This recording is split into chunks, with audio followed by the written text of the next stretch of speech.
Hey everybody, AC here, and welcome back to another episode of Gaming Month. This time, we are talking about honorable mentions. These are games.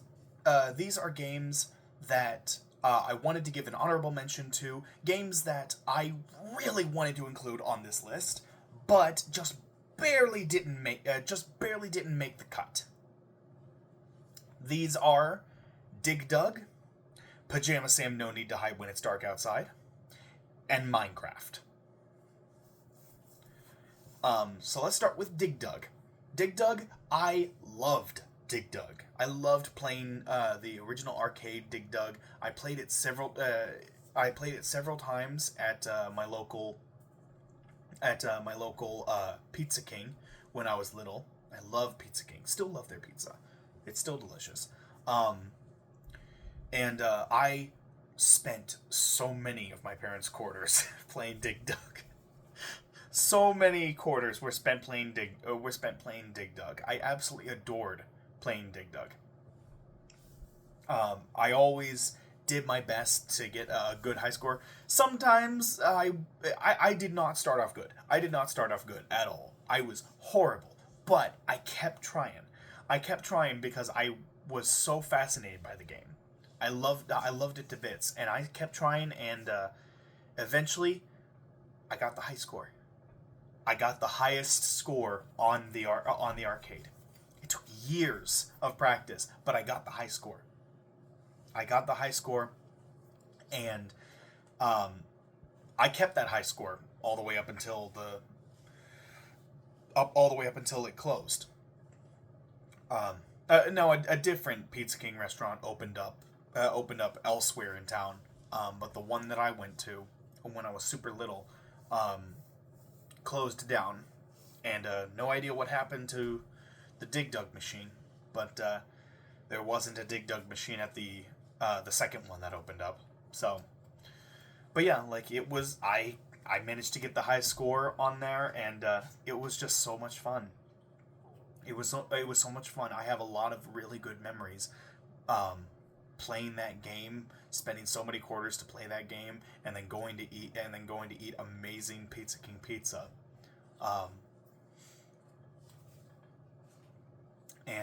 Yeah, I really love that. I really love that game. It is a fantastic game. I have no idea how well I would do in Dig Dug if I played it now, because I have not played it since then.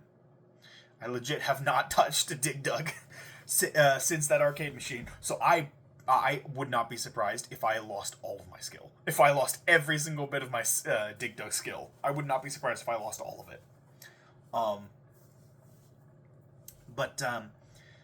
Then after that, it's Pajama Sam, No Need to Hide When It's Dark Outside, the first Pajama Sam game.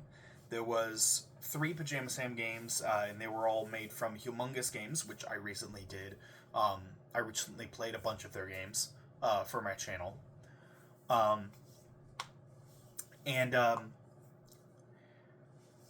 Pajama Sam... Pajama Sam No Need to Hide When It's Dark Outside was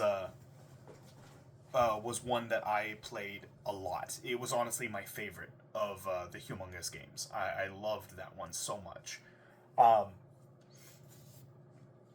And it was just an interactive game meant for little kids, which I was at the time, and I absolutely adored it. I loved how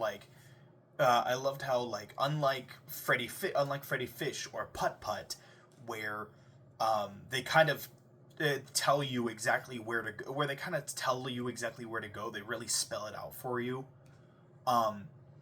Pajama Sam gives you everything you need to figure it out yourself, and you just gotta, remember where you've been.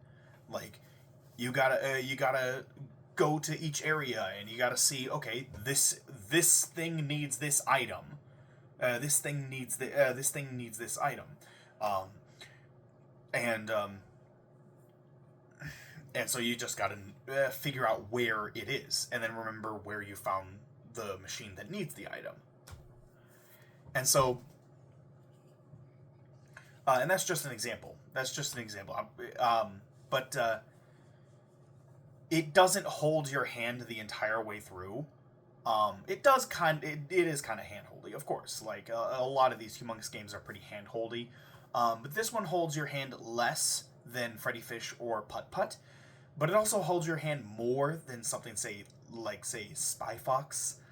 Spy Fox has the exact opposite problem. Like it gives you no context, it gives you no clues, and it gives you no context and no clues, and just throws you in and expects you to know what to do. And so you can spend hours upon hours in Spy Fox, trying to figure out exactly what you're supposed to do next. And it is just kind of unfair for kids. It's just kind of unfair for kids. Um, and Pajama Sam has the perfect amount of hand-holdiness as well as difficulty. It knows when to hold your hand, and it knows when to not hold your hand. And that is especially true for the first game. I actually like the whole keeping an eye out for the socks.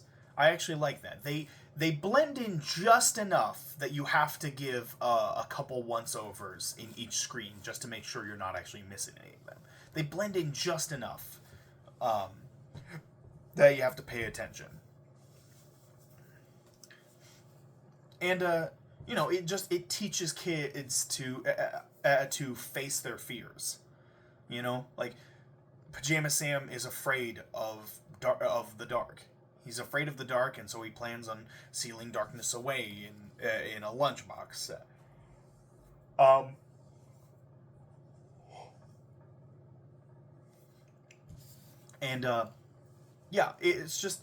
It teaches kids to face their fears. And that's something that you don't really see a whole lot of media doing. Back then, and especially now, like it's more so like it's okay to be scared. That's the kind of message that a lot of kids shows are showing now, that it's okay to be scared. And yes, it is okay to be scared, but you also have to know when to face your fears. You can't just be scared and be like, oh, it's okay, you can be scared, and then, because if they think that it's perfectly fine and nobody's going to judge them for being scared, then they might end up taking that to an extreme, and they'll start to be afraid of everything. You got to teach them to face their fears. Yes, it's okay if they're afraid. Yes, that's perfectly fine. But you also got to learn to face your fears, to be brave, to step out of your comfort zone, to do things that you wouldn't normally do. Like even in the face of fear, you have to try to face. Even in the face of fear, you have to still try to be brave. Show some bravery, and the first Pajama Sam game really emphasizes that. It shows that. It doesn't straight up tell you. It doesn't tell you that's what the message is. It just shows it to you through Pajama Sam's actions, and I love that. So the message got through to me. That message got through to me. So even when I'm afraid, I do still end up facing that fear, and that's because I learned that lesson from this game. That was a valuable lesson I learned from this game. So, and then Minecraft. I mean, I don't think I need to explain Minecraft. Why I wanted to give it an honorable mention. Like, it is the game. Like, you can literally anything you can imagine, you can create in Minecraft. I created a giant base in my playthrough with Queen Haiku that I called the Big Blue Bird base, and I loved it. I created almost the entire thing in survival mode. There were a few, I created I erected these massive walls around the entire base. And some of the walls I wound up switching over to creative mode to finish. And same thing with the roof, because I ran out of materials. But I did most of what was there in survival, and it was very fun.